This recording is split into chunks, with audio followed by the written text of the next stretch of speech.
The first two commandments that Yah calls us to shema, to hear and obey, deal with idolatry.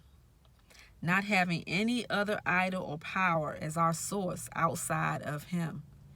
When men carved out idols, it was simply a visual touch point that served to represent an ideology that the people put their trust in. Today, we still have various imagery that represents ideologies and belief systems people embrace. Here are 3 layers of idolatry to look out for. First, we have direct idolatry, where our hearts have turned away to something clearly outside of Yah as our source of guidance. An example is calling on psychics or using tarot cards to get direction for your life. Indirect idolatry is where we have synchronized or mixed our worship of Yah with something else that is attached to idols. Christmas is a good example of this, where many believers in their hearts are intending to worship the Most High and honor the Messiah, yet they are mixing their worship with practices attached to pagan idols.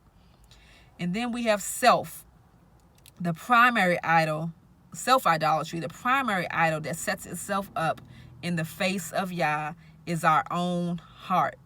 Our appetites and desires, our ego and pride, our fears and need for control, security, and comfort, our lust for knowledge and success. When these things become a driving force in our lives, competing with and overthrowing our trust in Yah's will, His way, and His timing, we become enslaved by it. These are the underlying issues of idolatry in our hearts that lead us into the compromises of indirect idolatry and then eventually direct idolatry. We must actively put ourselves in check from the inside out. Anything that is within us that rises up and begins to exalt itself against what the Almighty has revealed as truth, we must cast down. Idols are poor sources to rely on. Whatever our idols pour into our cups will push Yah out and drown us in it.